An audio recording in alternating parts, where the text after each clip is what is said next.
All right, YouTubers, it has been a long time since I've been on here. I know, but as you know from my prior videos, there's been a lot going on in my life. We were planning to move out to Portland, Oregon, over 3,000 miles. We ended up going and visiting Portland, Oregon 2 weeks ago. And after visiting and looking at the market out there, looking at all the houses and where we wanted to be, and the money that would be coming in for my partner, who makes a lot of money as a hairstylist, people just don't seem to take care of their hair as much out there, not as much as they do in South Florida, where everybody has to look fabulous.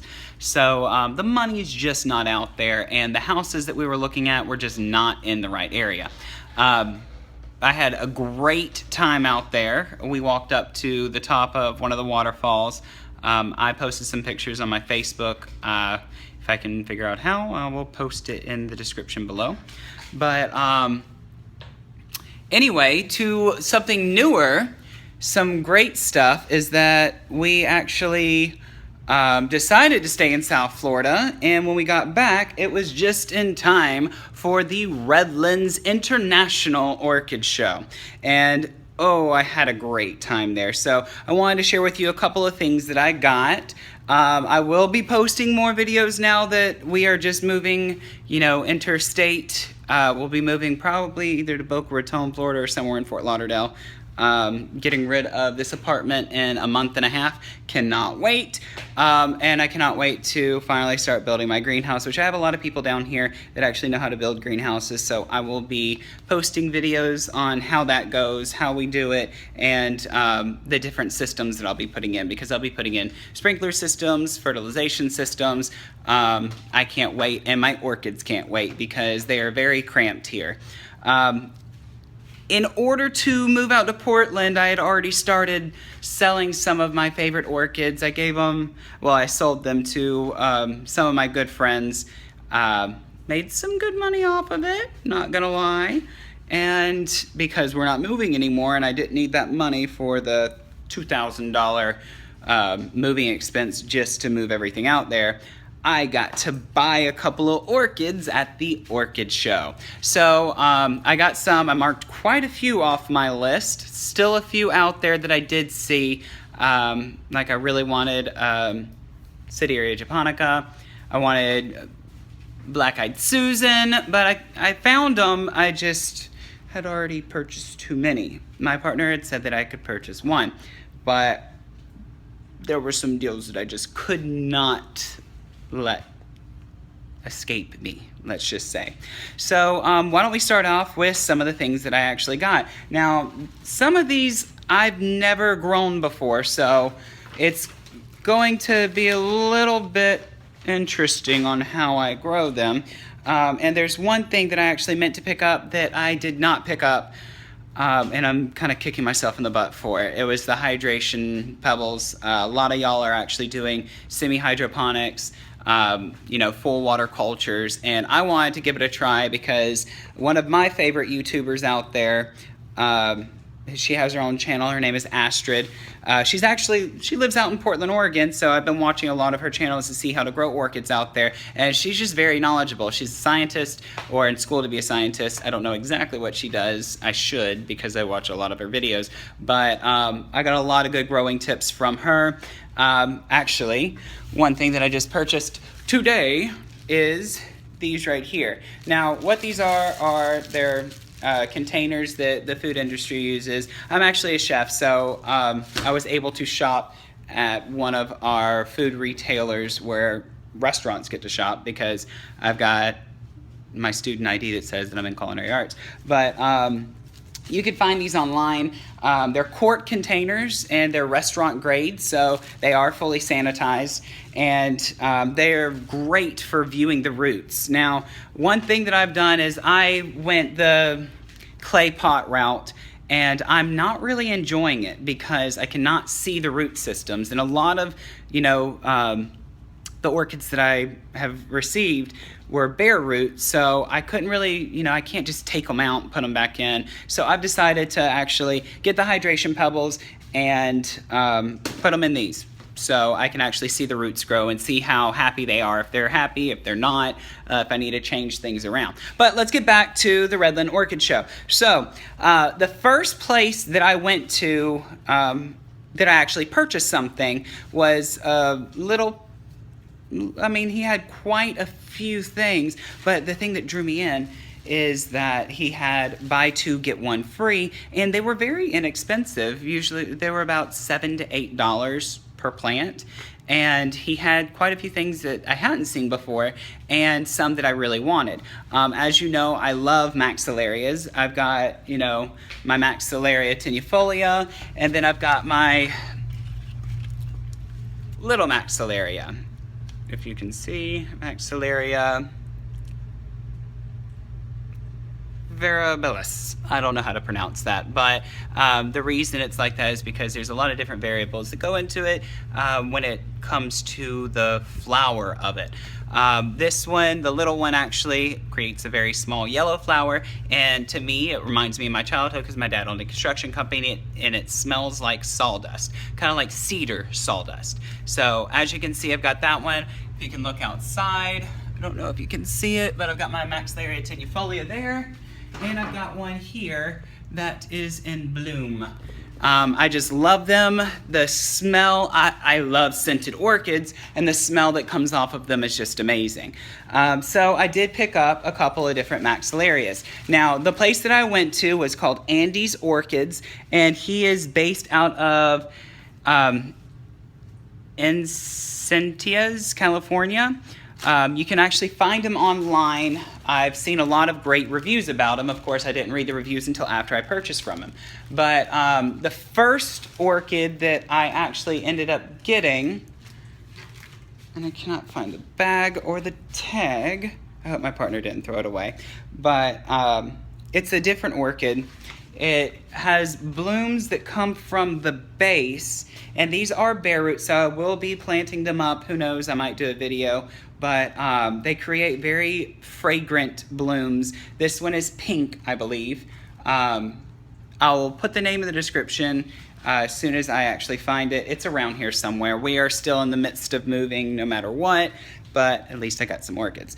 The next one, I was excited when I saw the name Maxillaria. Now, I did not think it was a Maxillaria because I am used to seeing them with grass-like foliage. Now, this one is called Maxillaria divaxina. Let's just look right here. As you can see, focus, focus, focus. Okay, it does not want to focus. But I will post that in the description below as well. Now, these create a whitish flower from the description that he actually had, and these actually had the most pseudobulbs of all of them, and as you can see, the foliage is rather large. So I didn't realize it was a Maxillaria until I actually read it, and I asked him about it. And then I asked if he had any other Maxillarias, then he did. He had Maxillaria aeroglobea, or also known as aquafolia, and he gave me the best one. Now, again, these are bare root. I do need to pot them up as soon as possible. I need to get some hydration pebbles, which I just found out that IKEA has them of all places. So I will be visiting IKEA because they just opened up one here a couple of years ago. So now, those are the three that were my first purchases. It wasn't until later on that I started diving more into my list. Now, two of those were on my list because they were Maxillarias. The other ones, as you know, I do love fragrant things, and as I saw on Astrid's video, one of her friends or YouTubers sent her a plant that he was not very happy with the scent of it. It just wasn't appealing to him, but if you watch Astrid, she loves strange and unusual scents, which was great because I could not describe the scent of my Dendrobium microchip, and she nailed it right on the head with it smells like earwax. But I still love it.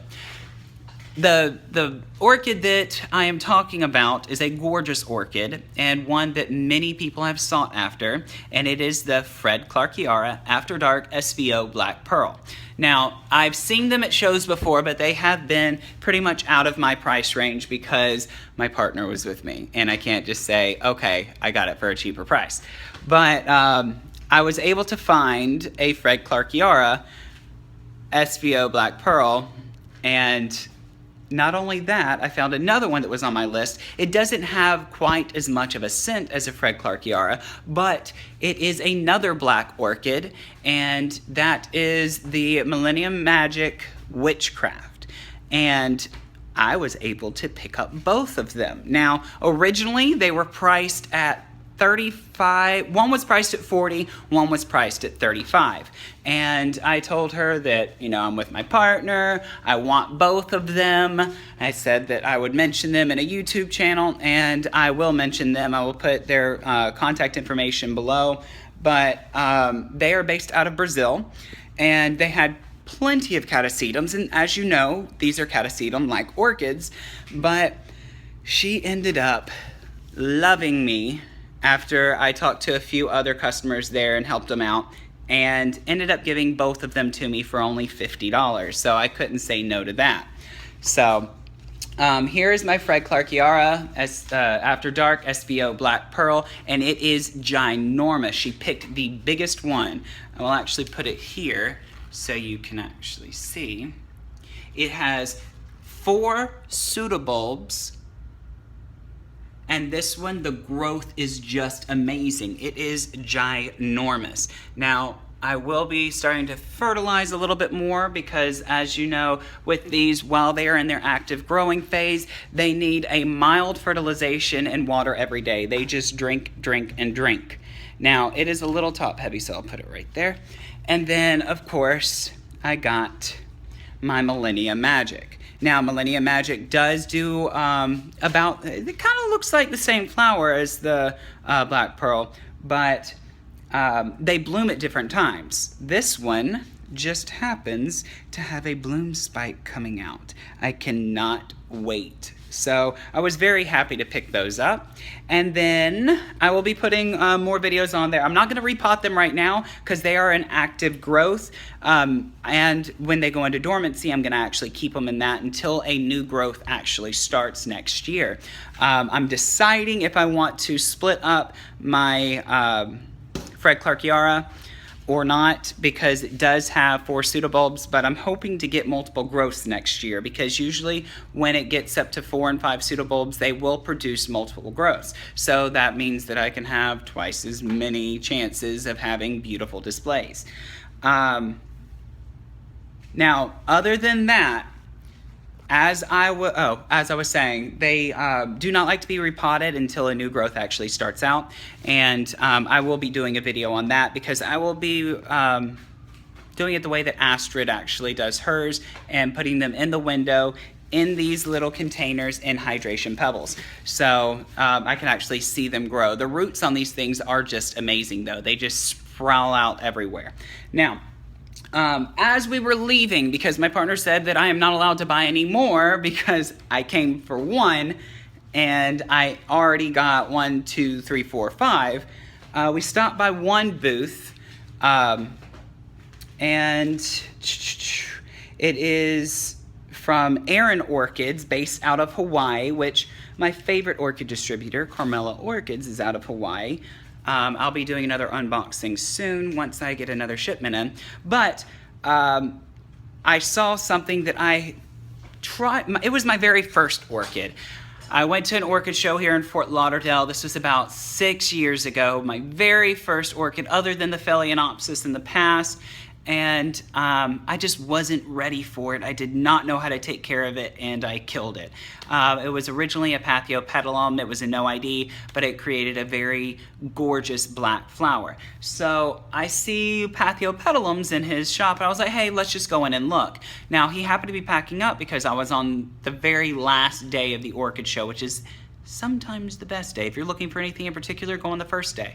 If you're looking for good deals, go on the last day, because a lot of international sellers cannot bring all of their plants back home. So towards the end, they will give you amazing prices. So I see a whole bunch of these Pathiopedilum niveums, and they are small and they are bare roots. So I'm actually going to repot this one today in some sphagnum moss. And I love the Asian writing on all the things. But we sat there and talked, and I was like, look, I've already purchased everything that I can purchase. I literally only have a $5 bill in my pocket, and they were priced at $25. So I was just letting him know I'm not going to be able to purchase them as much as I would love to. And yes, they are a little bit small, but they are still just gorgeous. I just love the way, the variegation in the foliage. But anyway, I was just getting his contact information so that I could possibly purchase them from him later, and I was going to get a few of them, order them from Hawaii, which I have no problem doing. And he goes, okay, well, I'll give it to you for $10. And I was not there to bargain. I said, look, I can show you. I only have a $5 bill in my pocket. He ended up just giving it to me for $5. So altogether, I spent $70 roughly, and I got two gorgeous catasetum-like orchids, the SVO Black Pearl and the Fred Clark Chiara After Dark SVO Black Pearl, and the Millennium Magic Witchcraft. And I got two Maxillarias and one that I have yet to ID. I will ID it soon. And a Pathiopedilum. So I think that I came out pretty darn good. Now, I will be, as I said, posting more videos. If there are any videos that you want to see, please put them in the description below. If I'm able to make them, I will make them. Some of y'all asked for some videos on epidendrums. Unfortunately, I don't have any right now. I recently sold the only one that I had, and the one before that actually died. So I cannot do that. I might do a video on mounting orchids because I'm making a display for a friend of mine. I'm deciding if I want to put Brassavola nodosa on it or my Dendrobium kingianum, just because I've already got them bare root and their roots are growing pretty good. I can easily attach them to it. Maybe I'll do a video on that and show you what I've been working on. But other than that, I do have something very, very special. I was gonna wait until I had 200 viewers, but you know what? I've got some viewers that have stuck with me through thick and thin, so I think it is time to do an orchid giveaway. So I will decide on which orchid I would like to give away. It will be a good one. It will be one that I can ship for, you know, not too much. It's not gonna be any big ones, but you know what? It's an orchid giveaway. So if you have any that you've seen on my channel, if there's anything that you saw that you might like, you know what? Post that in the description below. Don't forget to tell your friends about my channel, because the more people you know that subscribe, the more chances you have to win. So my name is the Orchid Prince, and stay tuned because I will be giving a description on how to enter in my next video. So, can't wait for that. Who knows? Could it be a catasetum? Could it be an oncidium? Maybe it could be a dendrobium. Let me know what you want, and we'll see what I can do. So guys, don't forget to hit like, don't forget to hit subscribe, and I will talk to you soon. Thanks, I'm out.